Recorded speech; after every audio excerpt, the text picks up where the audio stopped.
다 같이 찬송가 272장 부르시겠습니다.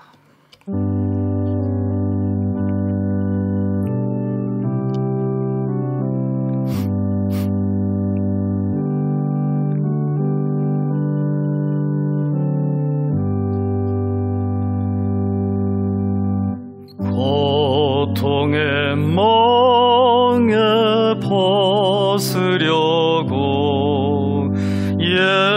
예수께로 나갑니다. 자유와 기쁨 베푸시는 주께로 갑니다. 병든 내 몸이 튼튼하고 빈궁한 삶이 부해지며 죄악을 벗어버리려고 주께로 갑니다. 낭패와 실망 당한 뒤에 예수께로 나갑니다. 십자가 은혜 받으려고 주께로 갑니다.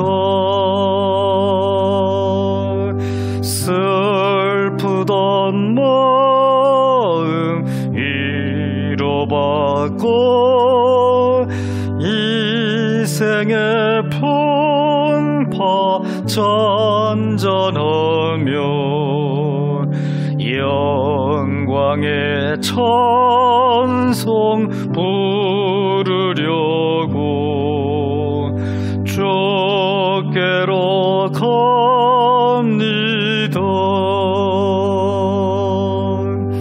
교만한 마음을 내버리고 예수께로 나갑니다. 복되신 말씀 따르려고 주께로 갑니다.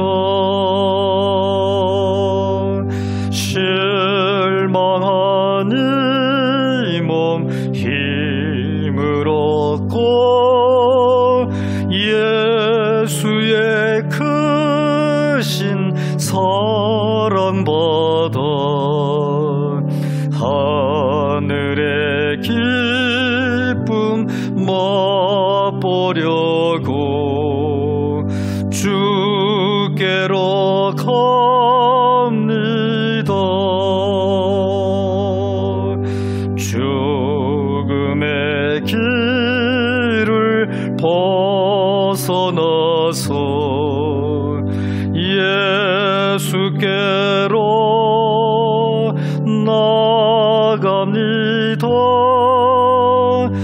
영원한 집을 바라보고 주께로 갑니다. 멸망의 포구 헤어나와 평화의 나라 다다라서 영광의 주를 배우려고 주께로 갑니다.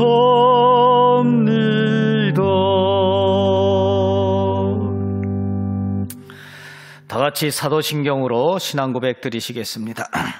전능하사 천지를 만드신 하나님 아버지를 내가 믿사오며 그의 아들 우리 주 예수 그리스도를 믿사오니 이는 성령으로 잉태하사 동정녀 마리아에게 나시고 본디오 빌라도에게 고난을 받으사 십자가에 못 박혀 죽으시고 장사한 지 사흘 만에 죽은 자 가운데서 다시 살아나시며 하늘에 오르사 전능하신 하나님 우편에 앉아 계시다가 저리로서 산자와 죽은 자를 심판하러 오시리라. 성령을 믿사오며 거룩한 공회와 성도가 서로 교통하는 것과 죄를 사하여 주시는 것과 몸이 다시 사는 것과 영원히 사는 것을 믿사옵나이다. 아멘. 사랑과 은혜가 풍성하신 아버지 하나님, 감사와 찬송을 돌립니다. 오늘 이렇게 눈이 하얀 대지를 보면서 우리가 아무리 청소를 해도 지워지지 않던 것이 하나님의 은혜로 다 지워졌음을 깨달았습니다. 아버지 하나님이여, 우리는 날마다 다윗과 같은 범죄를 저지르는데 우리가 아무리 노력을 해도 되는 것이 아니고 믿음으로 하나님의 은혜로 되는 것임을 깨달았습니다. 이 시간에도 다시 한번 우리의 연약함을 깨닫고 하나님의 은혜를 깨닫는 시간 되게 하여 주시옵소서. 감사드리며 예수 그리스도의 이름으로 기도를 드리옵나이다. 아멘. 이 시간에 하나님의 말씀은 사무엘하 12장 1절에서부터 15절까지입니다. 사무엘하 12장 1절서부터 15절까지 합심해서 읽도록 하겠습니다. 여호와께서 나단을 다윗에게 보내시니 그가 다윗에게 가서 그에게 이르되 한 성읍에 두 사람이 있는데 한 사람은 부하고 한 사람은 가난하니 그 부한 사람은 양과 소가 심이 많으나 가난한 사람은 아무것도 없고 자기가 사서 기르는 작은 암양 새끼 한 마리뿐이라. 그 암양 새끼는 그와 그의 자식과 함께 자라며 그가 먹는 것을 먹으며 그의 잔으로 마시며 그의 품에 누움으로 그에게는 딸처럼 되었거늘 어떤 행인이 그 부자에게 오매 부자가 자기에게 온 행인을 위하여 자기의 양과 소를 아껴 잡지 아니하고 가난한 사람의 양 새끼를 빼앗아다가 자기에게 온 사람을 위하여 잡았나이다 하니 다윗이 그 사람으로 말미암아 노하여 나단에게 이르되 여호와의 살아계심을 두고 맹세하노니 이 일을 행한 그 사람은 마땅히 죽을 자라. 그가 불쌍히 여기지 아니하고 이런 일을 행하였으니 그 양새끼를 4배나 갚아 주어야 하리라 한지라. 나단이 다윗에게 이르되 당신이 그 사람이라. 이스라엘의 하나님 여호와께서 이와 같이 이르시기를 내가 너를 이스라엘 왕으로 기름 붓기 위하여 너를 사울의 손에서 구원하고 내 주인의 집을 내게 주고 내 주인의 아내들을 내 품에 두고 이스라엘과 유다 족속을 내게 맡겼느니라. 만일 그것이 부족하였을 것 같으면 내가 내게 이것저것을 더 주었으리라. 그러한데 어찌하여 내가 여호와의 말씀을 업신여기고 나보기에 악을 행하였느냐? 내가 칼로 햇사람 우리아를 치되 암몬 자손이 칼로 죽이고 그의 아내를 빼앗아 내 아내로 삼았도다. 이제 내가 나를 업신여기고 햇사람 우리아의 아내를 빼앗아 내 아내로 삼았은즉 칼이 내 집에서 영원토록 떠나지 아니하리라 하셨고 여호와께서 또 이와 같이 이르시기를 보라 내가 너와 내 집에서 재앙을 일으키고 내가 내 눈앞에서 내 아내를 빼앗아 내 이웃들에게 주리니 그 사람들이 내 아내들과 더불어 백주에 동침하리라. 너는 은밀히 행하였으나 나는 온 이스라엘 앞에서 백주의 이 일을 행하리라 하셨나이다 하니 다윗이 나단에게 이르되 내가 여호와께 죄를 범하였노라 하매 나단이 다윗에게 말하되 여호와께서도 당신의 죄를 사하셨나니 당신이 죽지 아니하려니와 이 일로 말미암아 여호와의 원수가 크게 비방할 거리를 얻게 하였으니 당신이 낳은 아이가 반드시 죽으리이다 하고 나단이 자기 집으로 돌아가니라. 아멘. 네, 오늘도 주 안에서 서로 교제하게 하여 주신 하나님께 감사를 드립니다.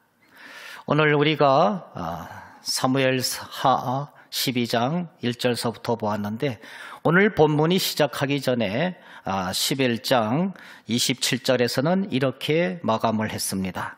다윗이 행한 그 일이 여호와 보시기에 악하였더라. 이렇게 오늘 본문 말씀이 시작되기 전에 그런 말씀으로 끝을 맺고 있습니다.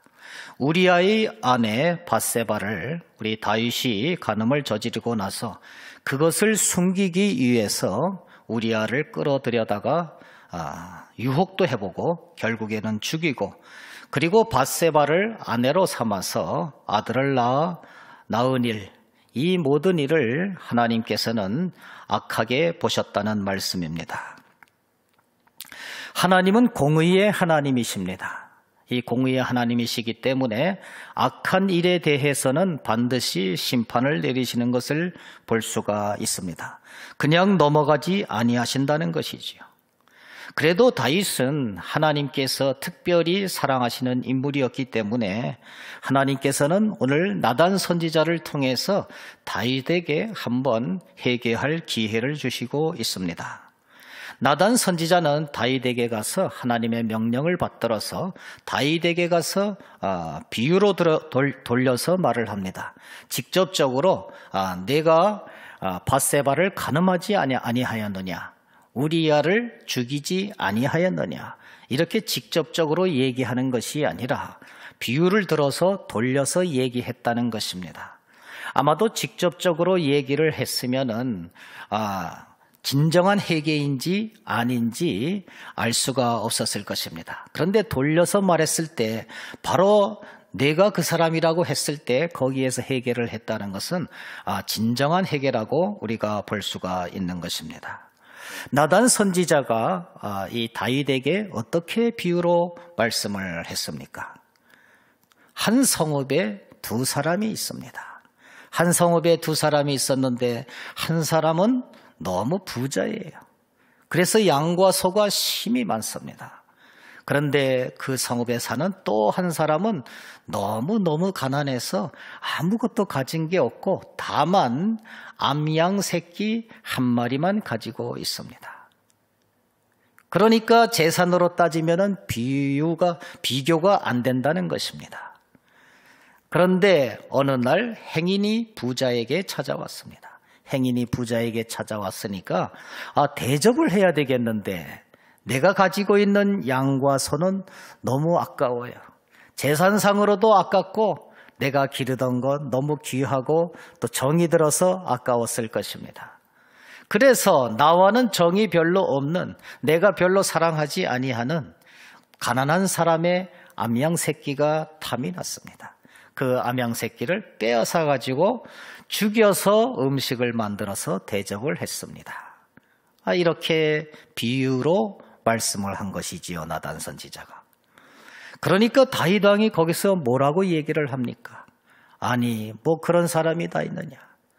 내가 단연코 하나님께 맹세하기를 이 사람은 정녕 죽으리라. 그리고 그 사람은 암양 새끼를 빼앗았기 때문에 4배나 갚아야 될 것이다. 이렇게 아주 대담하게 얘기를 했습니다.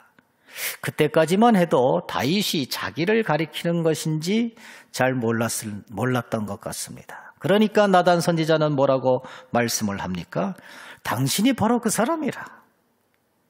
정말 양심도 없고 가책도 받지 아니하는 그 부자와 같이 남의 암양 새끼, 정말 정이 든 그 암양 새끼를 빼앗아서 자기 것으로 삼고 접대를 한 인물이 바로 당신이다. 이렇게 말씀을 하는 것입니다. 그때에 다윗은 아이고 하면서 이제 회개를 하는 것을 볼 수가 있습니다. 다윗은 말합니다. 그동안 나단은 말합니다. 그동안 하나님께서 다윗에게 베푸신 그 은혜가 얼마나 큰지를 말합니다. 이것은 무엇입니까? 얼마나 큰데 남의 것을 빼앗았느냐, 이렇게 말씀을 하는 것이죠. 우리가 잘 알다시피 다윗은 사울에게 쫓겨서 얼마나 많이 도망을 다녔습니까? 사실 살아날 수가 없는 거예요. 하나님이 도와주시지 아니하면. 이스라엘 땅이 뭐 얼마나 큽니까? 우리나라 경상도만 하다고 하는데 거기에서 왕이 마음 먹고 쫓아다니면서 잡으려고 했는데 그것을 못 잡을 수가 있겠습니까? 다 잡지요. 다 잡지만은 하나님의 은혜로 피할 길을 계속해서 내주셨기 때문에 살아남은 다윗인 줄 믿습니다. 이와 같이 하나님께서 다윗에게 주신 그 은혜가 얼마나 큽니까? 이스라엘 왕으로 기름 붓기 위해서 사울의 손에서 구원해 주신 그 하나님이신 것입니다. 또 그에게 얼마나 큰 왕궁을 주셨습니까? 얼마나 많은 후궁을 줬으며 아내를 주었습니까? 그런데도 왜 남의 암양 새끼를 그렇게 좋아하는지요? 어디 그뿐이겠습니까? 다윗에게는 크고 강한 나라를 주었습니다. 그 이전에 정말 족장 시대를 거쳐서 겨우 사사 시대를 거쳐서 사울이 왕국을 이제 이루었지만은 금방 물러가게 하시고 다윗에게 진정한 나라를 주어서 하나님의 나라도 주어서 정말 강하고 견고한 나라를 앞으로 또한 이루겠다고 하신 그 하나님이십니다. 한마디로 말해서 이스라엘과 온 유다 족속 12지파를 다 다윗에게 주었다는 것입니다. 다윗에게 그의 인생에 있어서 무엇이 더 바랄 것이 있겠습니까? 이제 오직 여호와를 앙망하는 일밖에 더 있겠습니까? 그러나 그렇게 하지 않았다는 것이죠. 또 하나님께서 뭐라고 말씀하십니까? 그렇게 많이 주었어도 만일 그것이 부족하였을 것 같으면은 내가 내게 이것저것을 더 주었으리라. 이렇게 말씀을 합니다. 그럼에도 불구하고 너 다윗은 우리아를 암몬 자손의 칼로 죽이고 그의 아내를 빼앗아 내 아내로 삼지 아니하였느냐.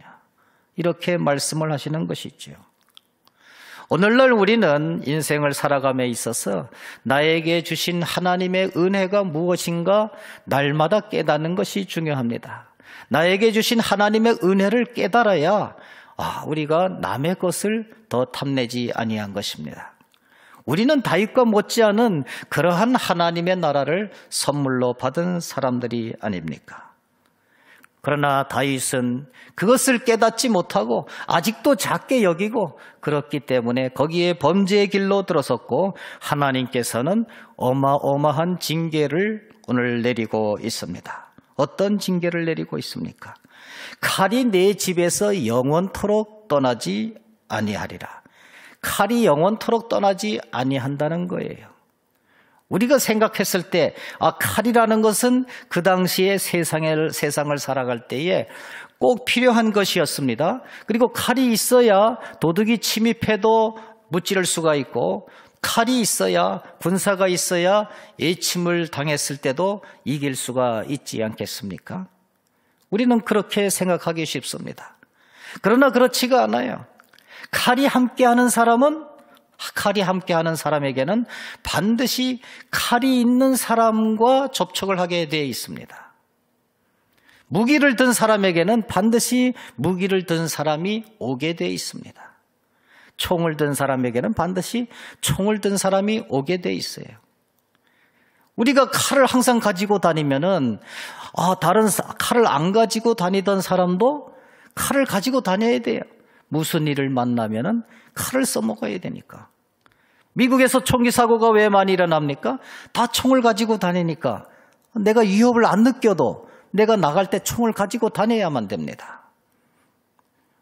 우리나라에 핵이 먼저 들어왔다고 하면은 얼마나 북한이 부담스러워 하겠습니까? 핵을 만들어야 돼요. 지금 북한이 핵이 있으니까 우리도 핵을 어쩌겠느냐 하면서 얘기가 나오고 있습니다. 무기를 가진 자에게는 항상 무기를 가진 자가 옆으로 오게 돼 있고 강한 나라 옆에는 또 강한 나라가 오게 돼 있습니다. 결코 평안이 없고 안정이 없다는 말씀입니다. 내가 칼이 없고 온 사회가 칼이 없어야 그 사회가 평안한 것을 볼 수가 있습니다. 그럼에도 불구하고 다윗에게는 칼이 내 집에서 영원토록 떠나지 아니하리라. 이것이 얼마나 평화가 없는 마음을 영원토록 주겠다 이런 말씀이니까 얼마나 이것이 하나님의 징계가 큰지 모릅니다. 뿐만 아니라 내 아내를 빼앗아 내 이웃들에게 주겠다. 그 사람들이 내 아내들과 백주에 동침할 것이다. 이 말씀도 그대로 이루어지지 않았습니까? 압살롬의 반역으로 인해서 다윗이 쫓겨났을 때 후궁들을 남겨두고 나갔는데 옥상에서 바로 압살롬이 그의 어머니들과 그런 일을 벌였습니다. 이것이 얼마나 큰 하나님의 징계입니까? 또 하나는 당신이 낳은 아이가 반드시 죽으리라. 자기 자식 죽는다는 것, 또 자기가 그래도 정말 간음을 했지만은 사랑했던 여인 밧세바의 첫 아들이 죽는다는 것이죠. 그것이 또한 얼마나 큰 하나님의 징계이겠습니까? 사실 다윗은 죽지 아니하리라 이렇게 나단 선지자가 하나님이 나단 선지자를 통해서 보증을 했지만은 정말 큰 징계 받을 거는 다 받은 거예요. 다만 하나님이 과거에 다윗과 약속한 것이 있었습니다. 내가 내 몸에서 날 내 씨를 내 위에 세워서 그의 나라를 견고하게 하리라. 이와 같이 언약을 맺으신 하나님이시기 때문에 다윗은 그 언약을 지키지 못했어도 하나님께서 긍휼히 여기시고 불쌍히 여겨주셔서 그의 목숨을 건드리지 아니하고 하나님의 영원한 사역을 이루어 가십니다. 그래서 목숨을 보존하신 거예요. 이때 우리는 다윗이 회개한 것이 너무너무 중요합니다. 다른 모든 사람들은 회개를 아니했기 때문에 하나님께 징계를 받을 수가 있었는데 다윗은 그래도 회개를 했기 때문에 하나님께서 다윗을 사랑하여 주셔서 그 마음속에 회개를 하는 그 마음을 주셨기 때문에 그는 목숨을 부지할 수가 있었고 하나님의 사역을 계속해서 받들 수가 있었던 것입니다. 다윗은 말합니다. 내가 여호와께 죄를 범하였노라. 그러니까 나단 선지자는 여호와께서도 당신의 죄를 사하셨나니 당신이 죽지 아니하려니와 이렇게 말씀을 합니다. 우리도 항상 회개하는 인생이 되어야만 합니다. 그래야 우리가 하나님 앞에 긍휼하심을 잊고 하나님의 사역을 계속해서 이어나갈 수가 있는 것입니다. 우리에게 왜 생명을 주셨습니까? 하나님의 사역을 계속해서 하라고 남겨주신 것 아니겠습니까? 그렇다고 해서 우리가 항상 죄에 빠지고 또 회개하고 죄에 빠지고 또 회개하고 그런 식으로 나가서는 아니 되는 것입니다. 죄가 더한 것에 은혜가 더욱 넘쳤다고 해서 내가 죄를 계속해서 저지르면 하나님의 은혜를 더욱더 받겠구나. 그런 식으로 생각을 해서는 안 된다는 것입니다. 말씀을 줄입니다. 다윗은 어떤 인물입니까? 예수님의 그림자라고 일컬어지기도 하는 그러한 아주 신앙적인 모범의 인물입니다. 그런 다윗이 세상의 범인들도 안 저지르는 중범죄를 저질렀습니다. 이것은 아담 이후의 모든 사람들이 아담의 범죄로 말미암아서 전적으로 타락했기 때문입니다. 그러므로 우리의 구원은 우리의 능력이나 우리의 실력으로 우리의 회개로만 이루어질 수가 없는 것입니다. 하나님의 은혜가 반드시 필요한 것입니다. 여기에 예외는 한 사람도 없습니다. 모두가 연약하기 때문입니다. 그러므로 우리는 하나님의 은혜를 느끼고 날마다 내가 여호와께 죄를 범하였노라 이렇게 하는 고백이 날마다 끊어지지 아니해야 된다는 것이죠. 우리 속담에 남의 떡이 더 커 보인다는 그러한 얘기가 있습니다. 우리가 죄를 짓는데 가장 정말 연결되는 속담이 아닌가 그렇습니다. 오늘 말씀에 등장하는 암양새끼. 왜 하필 암양새끼라고 비유를 들었을까요? 암양새끼. 말만 들어도 아름답게 보입니다. 얼마나 아름답습니까? 그러나 암양새끼가 아름답기 때문에 아름다운 것은 맞아요. 그러나 더 큰 이유는 암양새끼가 남의 것이기 때문에 더 아름답게 보이는 것입니다. 남의 떡이 더 크게 보이고 남의 암양새끼가 더 아름답게 보인다는 것이지요. 그 암양새끼는 어떤 가난한 사람과 그의 자식과 함께 자라며 함께 먹고 함께 마시면서 함께 품에 누워서 잤을 정도로 아름다웠지만은 남의 것이기 때문에 더 아름다운 것입니다. 그래서 타락한 인간들은 남의 것은 더 아름답게 보이기 때문에 내가 가진 것은 좀 못나게 보이기 때문에 차지하려고 하는 것입니다. 아무리 암양새끼가 아름답다고 한들, 아무리 밧세바가 아름답다고 한들 다윗 왕이 거느리고 있던 그 후궁들은 미웠겠습니까? 왕의 후궁들인데 얼마나 아름다웠겠습니까? 남의 아내이기 때문에 더 아름답게 느껴지는 것입니다. 그리고 전적으로 타락한 우리 모든 인간들은 남의 것이 들어와야 내 악귀가 맞는다. 이런 생각을 합니다. 나에게는 99개가 있는데 남의 것 하나가 들어와야 내 인생 속에서 악구가 딱 맞아서 아름다운 인생을 살 수가 있다. 그렇게 얘기를 하는 것이요. 만족함이 없기 때문에 그렇습니다. 그런데 하나님께서는, 우리 주님께서는 사도 바울에게 뭐라고 말씀을 하셨습니까? 내가 네게 준 은혜가 족하도다. 그렇게 말씀을 하시지 않았습니까? 나에게 가시가 있어요. 이 가시만 빼주시면은, 정말 이 육체의 가시만 빼주시면은 더 하나님께 충성하겠습니다. 내가 네게 준 은혜가 족하도다. 이렇게 말을 했습니다. 나에게 99개가 있고 항상 99개만 있고 100개가 아니고 남의 것을 빼앗아야 한 개를 마무리 짓는다. 이런 생각을 가지고 있기 때문에 우리는 죄를 저지르는 것입니다. 다윗은 많은 여인을 거느리고 있었으면서도 우리아의 아내를 빼앗았습니다. 그래서 그의 남편도 죽였습니다.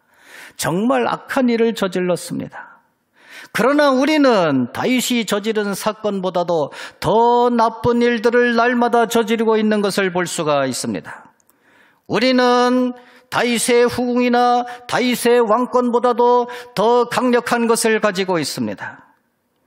우리는 다 하나님의 나라를 소유했는데, 하나님의 나라를 다 소유했는데도 그 어떤 것보다도 귀중한 것을 더 소유하고 있는데도 세상 사람들이 갖고 있는 그 보잘것없는 암양새끼를 향해서 우리는 탐욕을 들이고 있다는 것입니다. 내가 하나님의 나라를 가지고 있지만은 이 세상 사람들이 갖고 있는 것, 그 작은 것도 내 소유가 된다면은, 그러면은 내 인생이 완전한 악우가 맞추어져서 정말 더 아름답고 튼튼한 인생을 살아갈 수가 있습니다. 이렇게 생각을 한다는 것이지요. 그러니까 우리도 다윗과 똑같은 그러한 차지하려고 하는 욕망을 항상 가지고 있고 날마다 죄를 저지르고 있다는 것입니다. 사실은 그런 것에 탐욕을 들이지 아니해도 먼저 그 나라 그 일을 구하면은 하나님께서 다 채워주시리라, 이 말씀을 믿고 탐욕으로 세상의 것을 차지하려고 하지 말아야 되는데, 우리는 영원한 하나님 나라, 다윗이 갖고 있었던 그 왕궁의 많은 여인들보다도 훨씬 귀중한 것을 갖고 있지만은 오늘도 남의 것을, 남의 암양새끼를 좌로 우로 돌아보면서 차지하려고 한다는 것입니다. 우리는 그렇게 연약한 인간이기 때문에 우리는 날마다 오늘도 내가 여호와께 죄를 범하였노라 날마다 고백하면서 살아가야 될 줄로 믿습니다. 날마다 숨쉬는 순간마다 회개함으로 말미암아서 하나님의 은혜를 더욱 크게 누리면은 저와 여러분들 되시기를 간절히 축원드립니다.